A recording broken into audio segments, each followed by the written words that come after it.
하나님께서 오늘 아침 저희들에게 주시는 말씀은 우리 구약성경 726면 느헤미야 1장 1절에서 11절까지의 말씀입니다.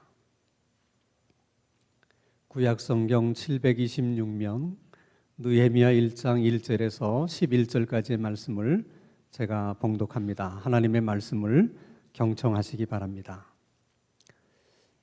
하가랴의 아들 느헤미야의 말이라. 아닥사스다 왕 제20년 기슬루월에 내가 수산궁에 있는데 내 형제들 가운데 하나인 하나니가 두어 사람과 함께 유다에서 내게 이르렀기로 내가 그 사로잡힘을 면하고 남아있는 유다와 예루살렘 사람들의 형편을 물은즉 그들이 내게 이르되 사로잡힘을 면하고 남아있는 자들이 그 지방 거기에서 큰 환난을 당하고 능력을 받으며 예루살렘 성은 허물어지고 성문들은 불탔다 하는지라. 내가 이 말을 듣고 앉아서 울고 수일 동안 슬퍼하며 하늘의 하나님 앞에 금식하며 기도하여 이르되 하늘의 하나님 여호와 크시고 크고 두려우신 하나님이여 주를 사랑하고 주의 계명을 지키는 자에게 언약을 지키시며 긍휼을 베푸시는 주여 간구하나이다. 이제 종이 주의 종들인 이스라엘 자손을 위하여 주야로 기도하오며 우리 이스라엘 자손이 주께 범죄한 죄들을 자복하오니 주는 귀를 기울이시며 눈을 여시사 종의 기도를 들으시옵소서. 나와 내 아버지의 집이 범죄하여 주를 향하여 크게 악을 행하여 주께서 주의 종 모세에게 명령하신 계명과 율례와 규례를 지키지 아니하였나이다.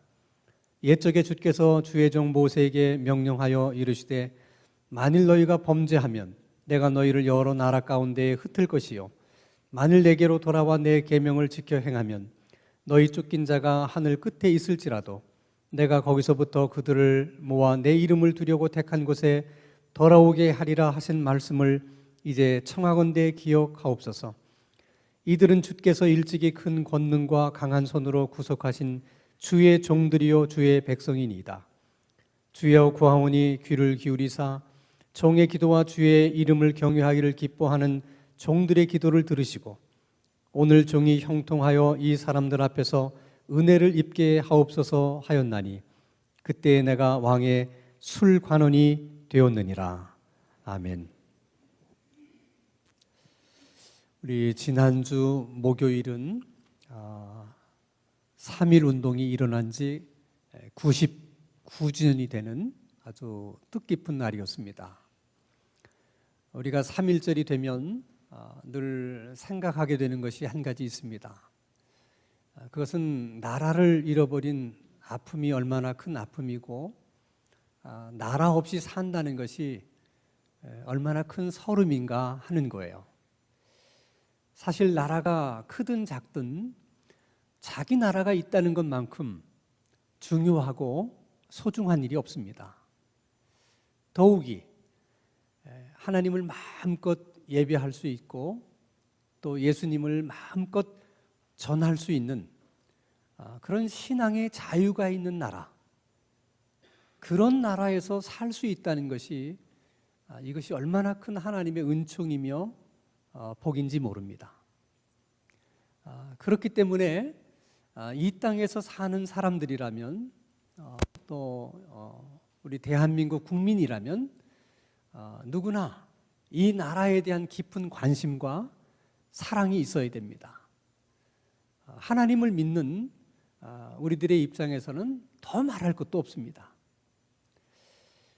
사람들마다 나라를 사랑하는 방법은 다 다를 거예요. 그러나 하나님을 믿는 우리들의 입장에서 생각해 보면 나라를 위해서 기도하는 것이 나라를 사랑하는 것이고 애국하는 것이라고 저는 생각해요. 왜냐하면 결국 이 나라를 다스리시고 이 세상을 다스리시는 실질적인 대통령, 또 실질적인 왕은 우리 하나님이라고 저희들은 믿기 때문에 그렇습니다. 그래서 나라를 위해서 기도하는 일이 얼마나 중요한가. 여러분 성경을 보면 하나님이 이 기도를 얼마나 중요하게 생각하시는지를 금방 알 수 있습니다. 그리고 언제나 하나님은 어떤 일을 하실 때, 어떤 일을 행하실 때 기도하는 자들을 찾으시고, 그리고 기도하는 자들을 통해서 하나님은 그 일을 이루시는 하나님이시라는 것도 우리가 성경을 통해서 알게 됩니다. 역대하 16장 9절의 말씀 보면 이런 말씀이 있습니다. 여호와의 눈은 온 땅을 두루 감찰하사 전심으로 자기에게 향하는 자들을 위해서 능력을 베푸신다. 전심으로 여호와께 향하는 자, 도대체 그 사람이 어떤 사람이겠습니까? 누구를 두고 그렇게 말하는 거겠습니까? 그것은 전심으로 하나님께 기도하는 사람을 말씀하시는 것입니다.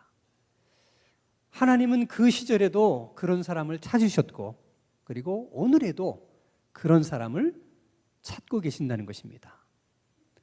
오늘 아침 우리가 함께 읽은 이 느헤미야라고 하는 사람은 하나님께서 찾으셨던 그 많은 사람들 중에 한 사람입니다. 자, 우리가 잘 아는 것처럼 BC 586년에 남왕국 유다가 바벨론에 의해서 멸망을 당합니다. 많은 세월이 흐른 후에 그 바벨론도 페르시아에 의해서 또 멸망을 당하고 맙니다. 오늘 본문에 나와 있는 아닥사스다 왕은 그 페르시아의 5번째 왕입니다. 그리고 느헤미야는 그 왕이 나라를 다스리던 그 시절에 술 맡은 관원이었다라고 느헤미야 1장 11절에서 말씀하고 있습니다.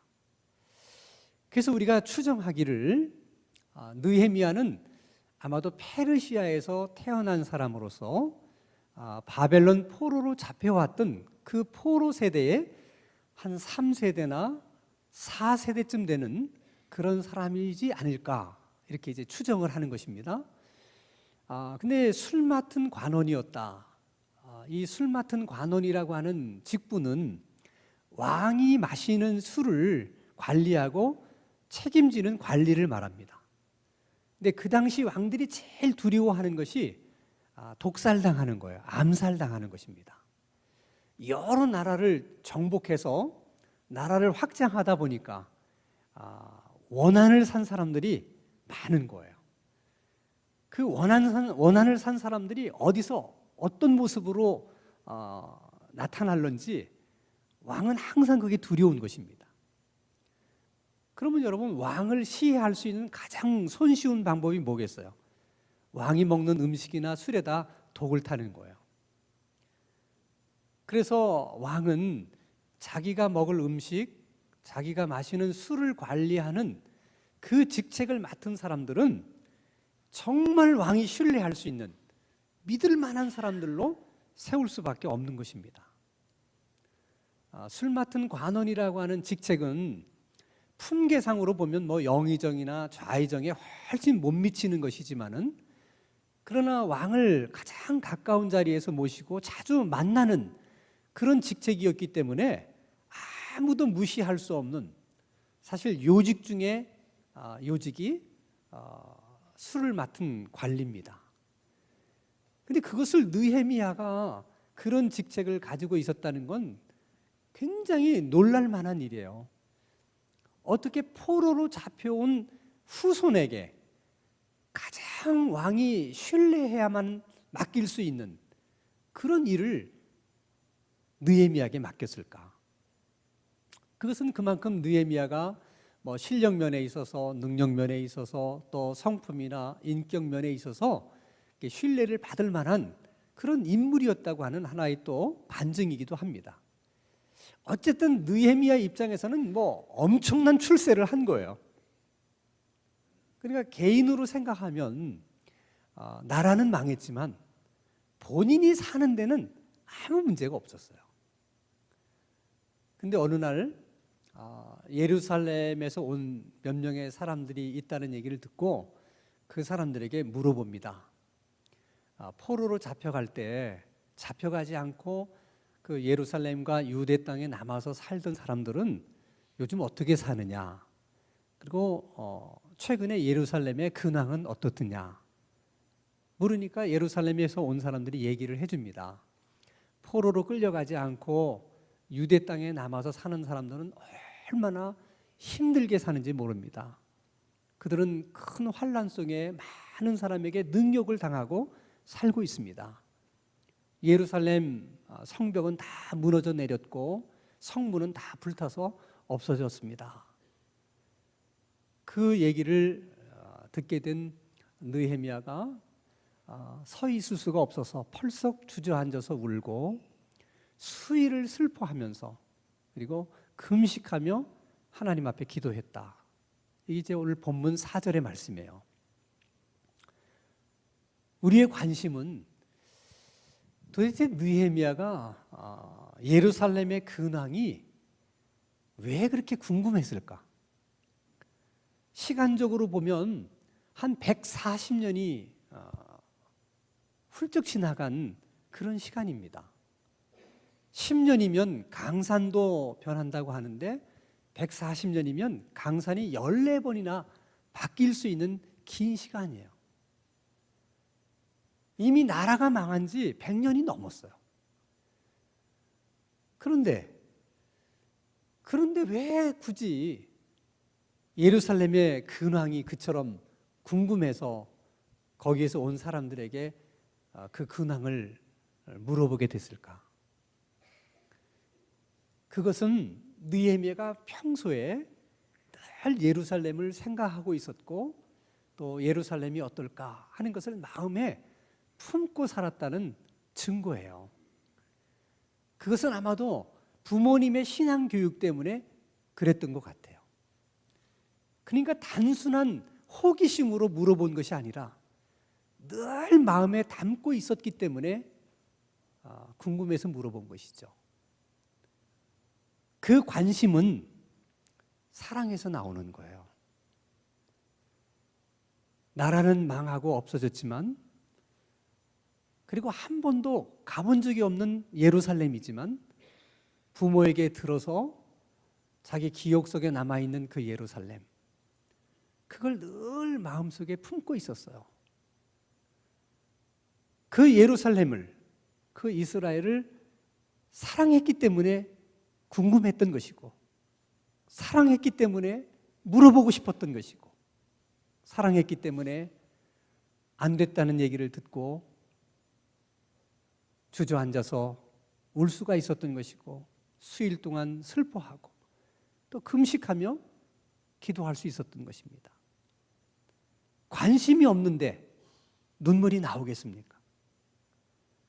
사랑하지 않는데 금식하며 기도할 수 있겠습니까?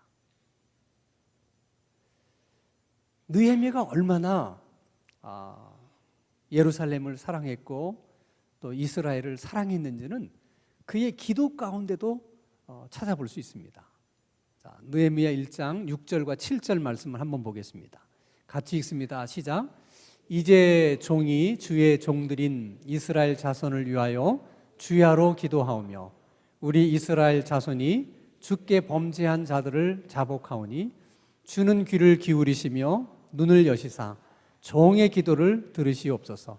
나와 내 아버지의 집이 범죄하여 주를 향하여 크게 악을 행하여 주께서 주의 종 모세에게 명령하신 계명과 율례를 규례를 지키지 아니하였나이다.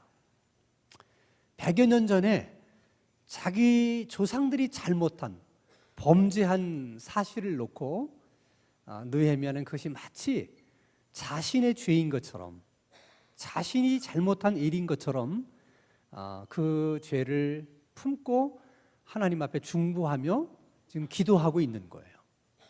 이건 여러분 쉬운 일이 아니에요. 자신이 잘못한 일을 회개하는 것도 쉽지 않은데 100년 전에 있었던 조상들이 잘못한 죄를 자기의 죄처럼 생각하고 회개하는 것은 절대 쉬운 일이 아니에요. 게다가 그 100년 전 조상들이 잘못해서 이 후손들이 이렇게 고생하면서 사는 거 아니겠어요? 그러면 그 조상들에 대해서 원망하기는 쉬워도 그 조상들의 잘못을 마치 자신의 잘못인 듯 그렇게 생각하면서 하나님 앞에 기도하는 것은 정말 이스라엘을 사랑하고 예루살렘을 사랑하지 않고는 하기 어려운 것입니다. 그럼 여러분들은 여러분들의 자녀들에 대해서 관심이 있으세요? 그리고 여러분 자녀들을 정말 사랑하십니까? 아니, 목사님, 그건 말이라고 하십니까? 아니, 자식에 대해서 관심이 없는 부모가 어디 있고 자식을 사랑하지 않는 부모가 어디 있겠습니까? 그렇죠. 여러분 자식에게 관심이 있고 자식을 사랑한다는 것을 여러분은 어떤 식으로 표현을 하십니까? 우리가 자식을 사랑할 수 있는 방법이 뭐 한 가지밖에 없겠습니까? 그러나 적어도 하나님을 믿는 신앙인의 입장에서 우리가 자식을 사랑할 수 있는 가장 큰 길은 자식을 위해서 기도하는 것입니다. 때로는 자식을 위해서 울며 기도하고, 또 자식을 위해서 금식하며 기도할 수 있는 것이 우리로서는 우리는 하나님 앞에서 그것이 자식을 사랑한다는 우리의 표현일 수가 있는 거예요. 어떻게 우리가 자식에게 그처럼 관심이 많고 사랑한다 말하면서도 자녀들에 대한 기도가 없다면 어떻게 하나님 앞에서 내가 내 자식을 사랑한다고 말할 수 있겠습니까? 사랑하면 기도할 수밖에 없게 돼요. 자식이 잘못한 일이지만 그 자식을 비난하거나 원망하는 것이 아니라 마치 그것은 다 이 엄마의 잘못이다, 다 이것은 아버지의 잘못이라고 그렇게 생각하면서 자식을 중보하면서 하나님 앞에 기도할 수 있을 때 정말 그런 부모가 자식을 사랑하는 것입니다. 처음에는 자식을 사랑해서 기도했지만 자식을 위해서 기도하다 보면 그 기도 때문에 또 자식을 사랑하게 돼요. 자식을 위해서 금식하며 울며 기도하는 부모는 절대 자식을 미워할 수가 없습니다. 기도한 만큼 자식을 사랑하게 되는 거예요. 그래서 여러분, 기도가 중요한 것입니다. 여러분은 늘 우리 교회에서 신앙생활을 하시면서 이렇게 생활을 하시는데 정말 신당 중앙교회에 대한 관심이 있으세요? 정말 신당 중앙교회를 여러분 사랑하십니까? 정말 여러분들이 신앙생활을 훈련하고 배우는 이곳을 여러분들이 정말 사랑하고 이 교회에 대한 관심이 있다면 여러분들이 이 교회에 대해서 기도할 수밖에 없는 거예요. 정말 여러분들이 우리 교회를 위해서 기도를 해보셨습니까? 정말 울면서 기도해 보신 적이 있나요? 아니면 금식하면서 기도해 보신 적이 있나요? 정말 교회를 위해서 기도하는 사람이 교회를 사랑하는 사람이에요. 교회를 위해서 기도하는 사람은 절대 교회를 욕하지 않습니다. 교회를 비난하지 않습니다. 사랑하기 때문에 그런 것입니다. 문제가 있으면 다 내 문제라고 생각하고 잘못이 있으면 다 내 잘못이라고 생각하게 됩니다. 그것은 여러분, 나라를 사랑하는 것도 다르지 않아요. 정말 여러분, 우리가 이 나라에서 살면서 내가 살고 있는 이 나라에 대해서 여러분 얼마나 많은 관심을 갖고 또 이 나라를 사랑해 보셨나요? 나라를 위해서 여러분 정말 울면서 기도해 보신 적이 있나요? 또 금식하면서 기도해 보신 적이 있나요? 우리가 나라를 사랑할 수 있는, 애국할 수 있는 가장 첫 번째 일은 우리로서는 기도하는 거예요. 나라에 잘못이 있다면 나의 잘못이라고 여기고 나라를 중보하면서 하나님 앞에 기도하는 것입니다.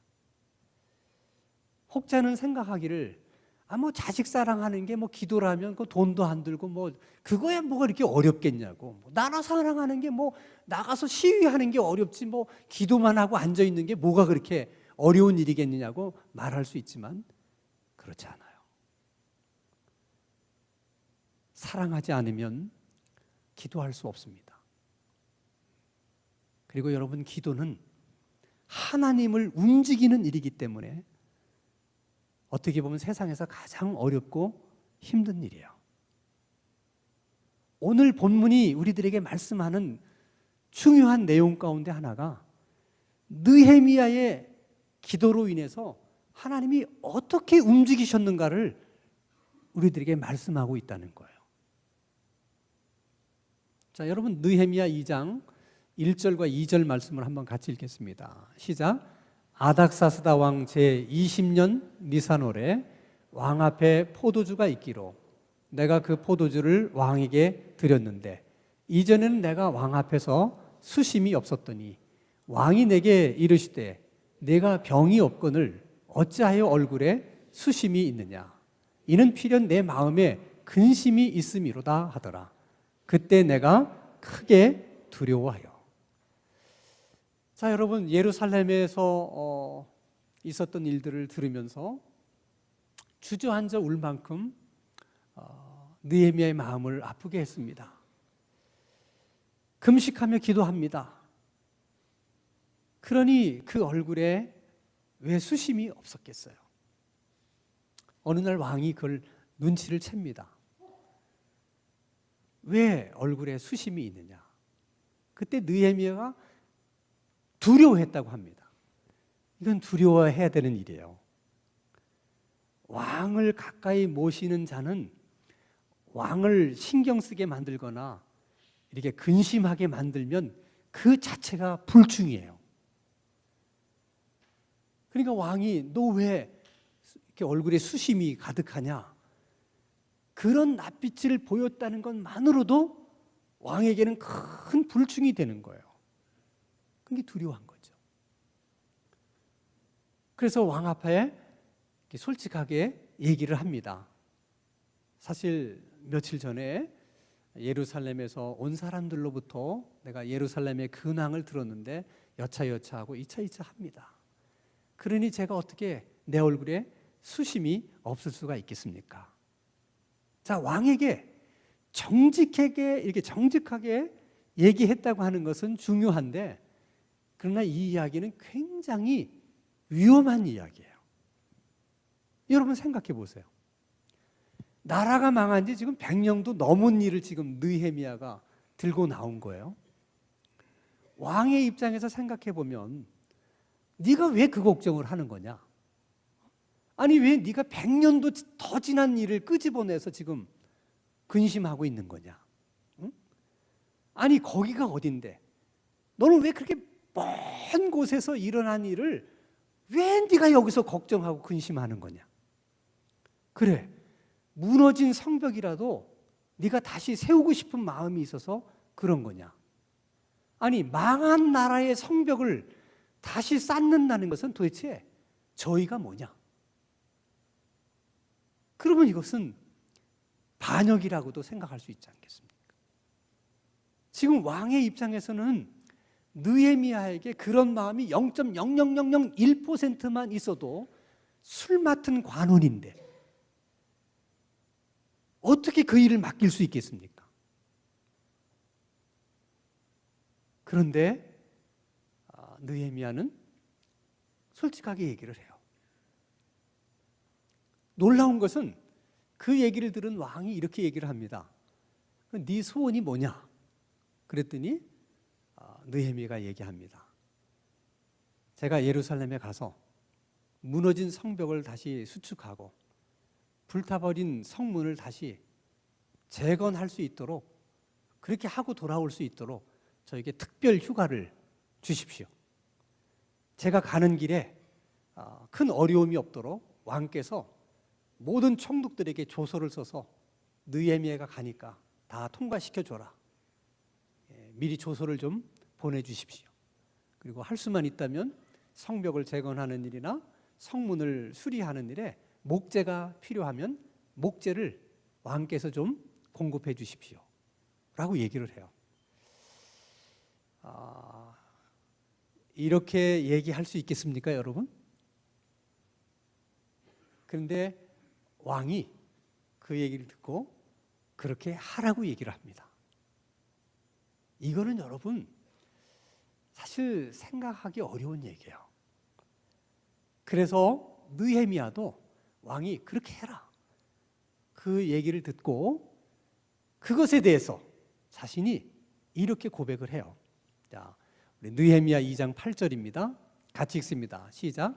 또 왕이 살림 감독 아삽에게 조서를 내리사 그가 성전에 속한 영문의 문과 성곽과 내가 들어갈 집을 위하여 들보로 쓸 제목을 내게 주게 하옵소서 하며 내 하나님의 선한 손이 나를 도우심으로 왕이 허락했다. 왕이 그렇게 허락한 것은 하나님이 왕의 마음을 그렇게 움직이셨다라는 것이 느헤미야의 고백이에요. 자, 보세요, 여러분. 느헤미야가 왕에게 얘기를 합니다. 솔직한 얘기예요. 그러나 그 솔직한 얘기를 왕이 이렇게 들을 수도 있고 저렇게 들을 수도 있습니다. 왕이 이렇게 듣는 날은 느헤미야가 죽는 날이고, 왕이 저렇게 듣는 날은 느헤미야가 한 대로 왕이 허락해 주는 것입니다. 어떻게 듣느냐? 그것을 움직이신 분이 누구시라고요? 하나님이시라는 거예요. 하나님이 움직이신 거예요. 하나님이 그렇게 움직이시게 된 이유가 뭡니까? 느헤미야의 기도 때문이에요. 이런 기도의 원리는 우리가 나라를 위해서 기도할 때도 마찬가지예요. 자, 여러분 보세요. 우리나라 역대 정부 가운데 어느 정부든 백성을 위하지 않은 정부는 없어요. 어느 정권이 들어서도 다 나라를 더 잘 사는 나라로, 더 좋은 나라로 만들고 싶어 해요. 이게 다 대통령의 욕심이에요.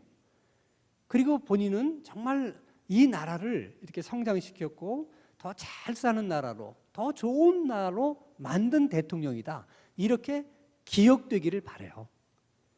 그래서 모든 대통령은 그렇게 합니다. 근데 문제는 대통령의 생각에는 이렇게 하는 것이 나라를 위하는 일이고 백성을 더 잘 되게 하는 일이라고 생각했는데 결과는 그렇지 않을 수가 있다는 거예요. 이것이 인간의 한계인 거예요. 자, 그런데 대통령이 잘 한다고 했는데 결과는 잘 안 됐어요. 그럼 많은 사람이 비난을 합니다. 내가 뭐라고 그랬느냐, 그렇게 하지 말라고 그랬지. 그러나 이미 여러분, 엎질러진 물에 대해서 비난은 아무런 의미가 없는 거예요. 그래서 기도가 필요한 거예요. 인간의 그런 한계 때문에 잘한다고 하는 일이 안 된 일일 수 있어요. 안 된 일이라고 생각하는 것이 오히려 잘 된 일일 수 있어요. 그것을 움직이시는 분이 누구시라는 거예요? 하나님이라는 거예요. 그래서 우리가 대통령을 위해서도 기도해야 되고, 이 정권을 맡은 많은 지도자들을 위해서 우리가 기도해 줘야 되는 거예요. 최근에 지금 우리나라의 상황을 어떤 사람들은 이게 임진왜란이 일어날 때랑 너무 비슷하고, 또 병자호란이 일어났을 때하고도 너무 비슷하다, 아니 8.15 해방이 됐을 때하고도 너무 비슷하다, 그렇게 주장하시는 분들이 많이 있어요. 상황이 비슷하다는 것은 결과도 비슷해질 수 있다고 하는 것을 얘기하는 거기 때문에 굉장히 두려운 얘기예요. 여러분, 우리 국민들 가운데 이 땅에서 전쟁이 일어나기를 바라는 사람이 누가 있겠어요? 우리는 참혹한 6.25 전쟁을 겪은 나라이기 때문에 아무도 대한민국 국민이라면 전쟁이 일어나는 걸 원치 않을 거예요. 그 신념이 일어나서는 안 된다는 그 확신이 너무 강하기 때문에 전쟁이 일어날 가능성이 아무리 많이 보여도 설마 라는 생각을 하게 돼요. 왜? 절대로 전쟁이 일어나서는 안 되니까. 그러나 여러분이 신문에서 보는 것처럼 미국은 하와이에서 북한과 전쟁할 것을 예상해서 연습을 했다고 그러잖아요. 또 미국인들에게 한국 땅에서 전쟁이 일어날 가능성이 얼마나 되느냐 묻는 질문에 45%가 일어날 가능성이 많다고 대답을 했다는 거예요. 지금 우리가 살고 있는 이 땅에서 일어나는 상황이 이렇게 어떻게 보면 굉장히 급박해요. 그래서 지금 많은 사람들이 움직이는 것은 어떻게든 전쟁은 막아보자. 다 선한 의도에서 하는 거예요. 중요한 것은 그 선한 의도대로 정말 잘 되면 정말 우리로서는 더 바랄 것이 없죠. 그러나 그렇게 잘 되기를 바라는 마음으로 한 일들이 오히려 더 안 되는 일이 되면 어떡하나. 그 두려움이 사실 있는 거예요. 그래서 지금은 그 어느 때보다도 나라의 기도가 필요한 때예요. 여러분, 정말 지금이야말로 여러분들이 나라를 위해서 기도하셔야 됩니다. 새벽기도 나오셔서도 기도하고 수요기도에 나오셔도 기도하고 정 시간이 안 되시면 식사기도 할 때만이라도 주신 음식에 대한 감사만 기도하지 마시고 짧은 시간이지만은 나라를 생각하면서 나라를 위해서 기도하세요. 정말 이 땅에 어려운 일이 생길지 아닐지는 아무도 장담할 수 없습니다. 그러나 분명한 것은 큰 일이 생긴다 할지라도 반드시 그 전에 하나님이 기도하는 자들을 찾으신다는 거예요. 여러분, 소돔과 고모라가 멸망을 받게 된 것은 의인 10사람이 없어서 그랬어요. 그 하나님이 찾으셨던 의인 10사람, 그게 바로 기도하는 사람이에요. 소돔과 고모라의 죄를 자신의 죄로 여기고 중보하며 기도할 수 있는 10사람이 없어서 소돔 고모라니 멸망을 당한 것입니다. 그러므로 어떻게 보면 소돔 고모라의 운명은 의인 10사람에게 달려 있었던 거예요. 그런 것처럼 정말 한 치 앞을 예측할 수 없는 지금 대한민국의 운명은 결국 기도하는 사람들에 달려있는 문제예요. 하나님께 정말 이 좋은 나라를 하나님이 주셨는데 이 나라를 사랑하는 마음을 달라고 기도하시고 또 이 나라를 위해서 기도할 수 있기를 바랍니다. 하나님께서 정말 기도하는 자들을 찾고 계신데 우리가 하나님이 찾으시는 그 한 사람이 될 수 있기를 주님의 이름으로 축원합니다. 기도합니다. 거룩하신 하나님 아버지, 우리 민족은 나라를 잃어버리는 아픔도 겪었고 6.25 전쟁으로 인한 마음의 깊은 상처도 있습니다. 하나님께서 잃어버린 나라를 되찾아 주셨고 하나님의 은혜로 전쟁의 폐허를 딛고 일어나 오늘 같은 나라를 이루게 해주셨습니다. 우리가 어떻게 그런 하나님의 은혜를 잊을 수가 있겠습니까?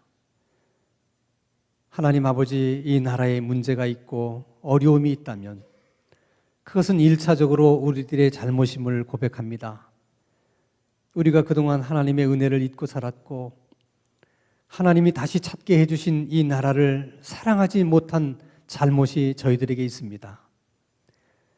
하나님 아버지, 우리나라의 앞날이 우리 기도에 달려있음을 깊이 깨달을 수 있는 은혜를 주시고 다시 한번 이 나라를 위해 기도할 수 있는 마음을 주옵소서. 다시 한번 이 나라를 위해서 무릎을 꿇을 수 있는 힘을 저희들에게 주시옵소서. 예수님의 이름으로 기도하옵나이다. 아멘.